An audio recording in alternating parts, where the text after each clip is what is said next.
दोस्तों previous lessons में हम लोगों ने टाइप यानी कि टेक्स्ट की फॉर्मेटिंग स्टडी की और वहाँ पे हम लोगों ने देखा कि हम किस तरह से टेक्स्ट को अलाइन कर सकते हैं। वहाँ पे मैंने आपको ये भी बताया था कि अलाइनमेंट बेसिकली होती क्या है। दोस्तों टेक्स्ट को जिस तरह से हम अलाइन कर सकते हैं, इसी तरह से हम इलस्ट्रेटर के अंदर ऑब्जेक्ट्स को भी अलाइन कर सकते हैं। मैं यहाँ पे आपको थोड़ा सा अलाइनमेंट का कॉन्सेप्ट जो है वो दोबारा बताना चाहता हूँ। दोस्तों अलाइनमेंट का मतलब है किसी भी चीज़ की प्लेसमेंट, फिर चाहे वो टेक्स्ट हो या ऑब्जेक्ट्स हों या कोई इलस्ट्रेशन के डिफरेंट पोर्शंस या पार्ट्स हों। आप जब भी अलाइन करना चाहते हैं किसी भी चीज़ को, तो बेसिकली आप दो या दो से ज़्यादा चीज़ों को आपस में एक दूसरे के साथ प्लेस कर रहे होते हैं और किसी खास तरीके से या किसी खास फॉर्मेट में प्लेस कर रहे होते हैं। इस लेसन में हम लोग देखने लगे हैं एडोबी इलस्ट्रेटर में हम लोग ऑब्जेक्ट्स को किस तरह से अलाइन करते हैं आपस में। इसके अलावा थोड़ा सा मैं आपको बताऊंगा डिस्ट्रीब्यूशन के हवाले से। डिस्ट्रीब्यूशन का मतलब है जो ऑब्जेक्ट्स हैं उनकी आपस की स्पेसिंग हम किस तरह से मैनेज करते हैं। तो चलें जी, चलते हैं इलस्ट्रेटर की तरफ और देखते हैं अलाइनमेंट ऑफ ऑब्जेक्ट्स। अलाइनमेंट समझाने के लिए सबसे पहले मैं आपको ये बताता चलूं कि यहाँ पे विंडो के पैनल में जब आप जाएंगे तो आपके पास यहाँ पे अलाइन की ऑप्शन ऊपर ही मौजूद है। इसकी शॉर्ट की जो है ये आप देख सकते हैं, सामने लिखी हुई है शिफ्ट प्लस F7। आप शिफ्ट F7 क्लिक करेंगे तो ये पूरा पैनल जो है अलाइनमेंट का ये आपके सामने ओपन हो जाएगा। जैसा कि आप देख सकते हैं मैंने बाकी एक्स्ट्रा पैनल्स यहाँ पे इस वक्त क्लोज रखे हुए हैं और सिर्फ अलाइनमेंट का जो पैनल है ये मैंने यहाँ पे आपके लिए ओपन किया है। अच्छा जी, अब अलाइनमेंट के लिए हम सबसे पहले क्या करते हैं कि हम एक यहाँ पे बॉक्स क्रिएट कर लेते हैं।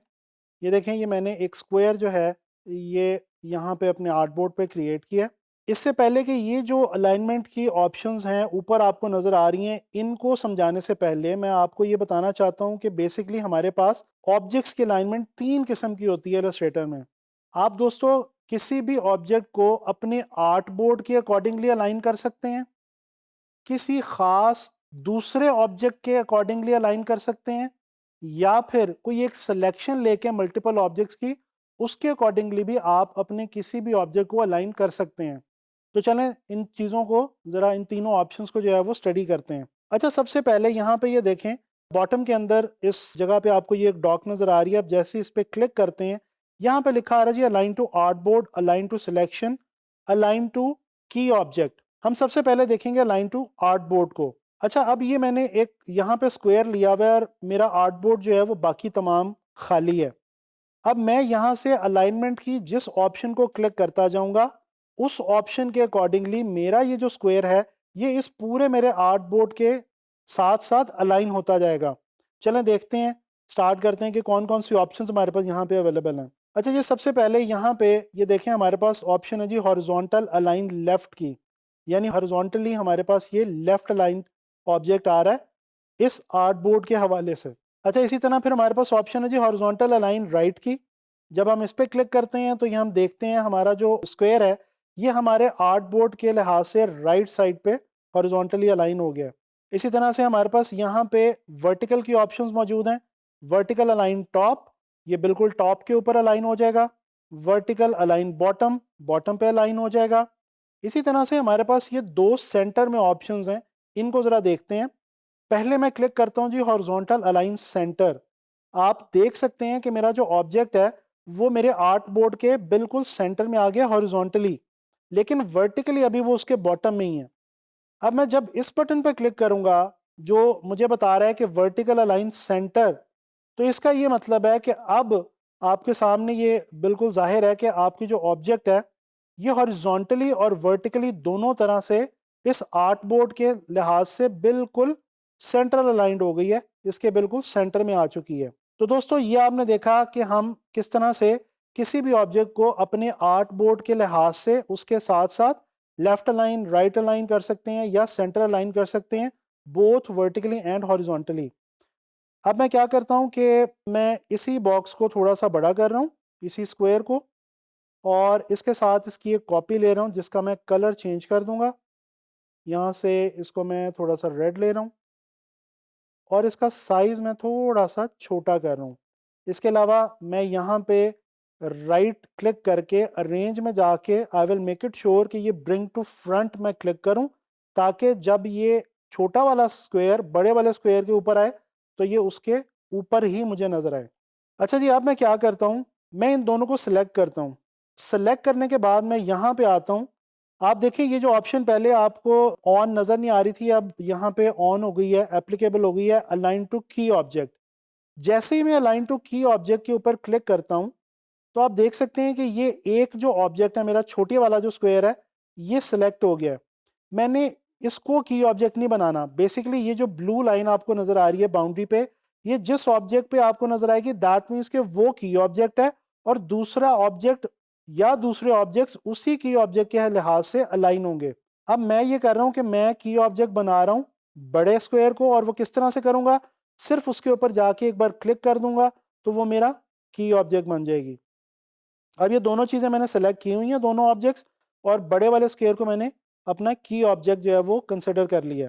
अब मैं आके यही वाली ऑप्शंस जो हैं ये आपको क्लिक करके वन बाय वन दिखाता हूँ। हॉरिजॉन्टल अलाइन लेफ्ट, ये देखें छोटा स्क्वायर बड़े स्क्वायर के साथ लेफ्ट अलाइन हो गया है। हॉरिजॉन्टल अलाइन राइट, ये उसके साथ राइट अलाइन हो गया है। इसी तरह से वर्टिकल अलाइन टॉप, ये देखें उसके टॉप पे जो है वो वर्टिकली अलाइन हो गया है। वर्टिकल अलाइन बॉटम, ये देखें उसके साथ वर्टिकली बॉटम पे अलाइन हो गया है। और इसी तरह से जैसे पहले हमने देखा था, अगर हम हॉरिजॉन्टल अलाइन सेंटर करें और वर्टिकल अलाइन सेंटर करें तो ये छोटा बॉक्स बड़े बॉक्स के बिल्कुल सेंटर में आके प्लेस हो गया, अलाइन हो गया। तो ये हमने देखा दोस्तों कि हम दो ऑब्जेक्ट्स को या दो से ज़्यादा ऑब्जेक्ट्स को किसी एक को की ऑब्जेक्ट बना के उसके अकॉर्डिंगली किस तरह से अलाइन करते हैं। मैं ये दोनों जो है वो फिलहाल यहाँ पे डिलीट कर रहा हूँ। मैं एक नया बॉक्स छोटा सा ले रहा हूँ, एक स्क्वायर, और इसके अलावा मैं यहाँ पे इसकी कुछ कॉपीज लूँगा दो, और एक मैं यहाँ पे लूँगा एलिप्स टूल की मदद से सर्कल। अच्छा, इस सर्कल का मैं साइज़ थोड़ा सा बड़ा करूँगा, और अब इन तमाम चीज़ों का जो कलर है वो मैं चारों ऑब्जेक्ट्स का अपनी का थोड़ा थोड़ा डिफरेंट कर देता हूँ, ताकि मैं सेग्रीगेट कर सकूँ, पहचान सकूँ, और देख सकूँ कि मेरी कौन सी जो चीज़ है वो कहाँ पे जाके प्लेस हो रही है। अच्छा जी, ये हमने चार जो है वो शेप्स ले ली। अब हम इनको ड्रैग करके सेलेक्ट करते हैं। ये देखें ये चारों शेप्स हमारी सेलेक्ट हो गई हैं। यहाँ पे हमारे पास एक ऑप्शन है अलाइन टू सिलेक्शन की, जो कि हमारी तीसरी ऑप्शन है।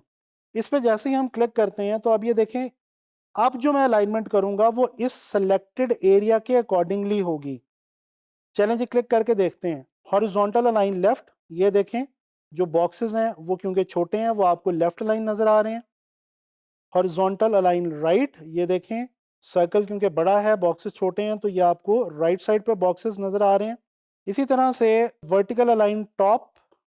अच्छा, अब ये वर्टिकल अलाइन टॉप करने के लिए मुझे बेसिकली इनको प्लेस करना पड़ेगा इस तरह से हॉरिजॉन्टली। अब मैं इनको दोबारा सेलेक्ट करता हूँ और मैं करता हूँ वर्टिकल अलाइन टॉप, तो ये देखें टॉप के ऊपर चारों जो ऑब्जेक्ट्स हैं ये अलाइन हो गए हैं। इसी तरह से जब मैं बॉटम में इनको अलाइन करता हूँ वर्टिकली तो ये चारों बॉटम में अलाइन हो जाते हैं। और अब मैं क्या करूँगा, मैं इन तीन स्क्वेयर्स को सेलेक्ट करके, बल्कि मैं इसको सर्कल को सिलेक्ट करता हूँ, अरेंज में जाता हूँ और मैं इसको कर देता हूँ जी सेंड टू बैक, यानी इसको मैं सबसे पीछे छोड़ देता हूँ ताकि बाकी जो मेरे स्क्वेयर्स हैं वो मुझे इसके ऊपर नज़र आ सकें। अब मैं सेलेक्ट करूँगा और मैं क्या करने जा रहा हूँ, horizontal align centre and vertical align centre. आप देख सकते हैं कि ये तमाम के तमाम ऑब्जेक्ट्स एक दूसरे के साथ वर्टिकली और हॉरिजॉन्टली सेंटर में अलाइन हो गए हैं। और अगर मैं इनको अलग अलग करूं तो ये देखें ये अलग अलग मुझे नज़र आ रहे हैं। तो दोस्तों ये हमने देख ली अलाइनमेंट। अब हमने सिर्फ थोड़ा सा देखना है जी डिस्ट्रीब्यूशन के हवाले से। उसके लिए मैं क्या करूंगा, मैं यहाँ पे एक छोटा सा स्क्वायर लेता हूँ, इसकी मैं कुछ ऑप्शंस ले लेता हूँ, और ये मैं ऑल्ट और शिफ्ट की मदद से इसको मैं डुप्लीकेट कर रहा हूँ। अब मैं करूँगा क्या कि मैं ये जो इन बॉक्सेस के बीच में जो डिस्टेंस है, स्पेसिंग है, इसको मैं थोड़ा सा अनइवन छोड़ रहा हूँ जान के, इंटेंशनली आपको समझाने के लिए, ताकि मैं आपको बता सकूँ कि डिस्ट्रीब्यूशन क्या है। दोस्तों जिस तरह अलाइनमेंट प्लेसिंग है इस तरह डिस्ट्रीब्यूशन स्पेसिंग है, यानी कि ये जो स्पेसेस हैं ये हम किस तरह से इवन बना सकते हैं वो हम करेंगे डिस्ट्रीब्यूट की मदद से। मैं इन चारों को सेलेक्ट करता हूँ, यहाँ पे आके मैं अलाइन टू सिलेक्शन के ऑप्शन को चूज करता हूँ, और मैं यहाँ पे वर्टिकल डिस्ट्रीब्यूट सेंटर, ये देखें दोस्तों जैसे मैंने वर्टिकली डिस्ट्रीब्यूट सेंटर किया है तो ये जो चारों मेरे बॉक्सेस के बीच में जो स्पेसेस थी वो इवन हो गई हैं। इसी तरह से अगर मैं इनको यहाँ पे प्लेस कर दूं हॉरिजॉन्टली और अब मैं इनके जो बीच का जो डिस्टेंस है उसको मैं थोड़ा सा कहीं से कम कहीं से ज़्यादा कर रहा हूँ जान के। अब मैं इनको सेलेक्ट करता हूँ, ऑप्शन मेरी यहाँ से है अलाइन टू सिलेक्शन, और मैं डिस्ट्रीब्यूट करता हूँ हॉरिजॉन्टली। तो ये देखें अगेन, हॉरिजॉन्टली डिस्ट्रीब्यूट करने से जो हॉरिजॉन्टल स्पेसेस हैं इन चारों बॉक्सेस के बीच में वो इवन रिप्लेस हो गई हैं। तो दोस्तों ये आप लोगों ने देखा कि हम लोग किस तरह से अलाइनमेंट और डिस्ट्रीब्यूशन की मदद से किसी भी ऑब्जेक्ट्स को, चाहे वो मल्टीपल ऑब्जेक्ट्स हों, एक ऑब्जेक्ट हो या एक से ज़्यादा ऑब्जेक्ट्स हों, उनको अलाइन कर सकते हैं आर्टबोर्ड के साथ और आपस में सिलेक्शन के साथ, या उनमें से किसी एक को मास्टर ऑब्जेक्ट बना के, हम की ऑब्जेक्ट बना के उसके हवाले से उसके अकॉर्डिंगली बाकियों को भी अलाइन कर सकते हैं।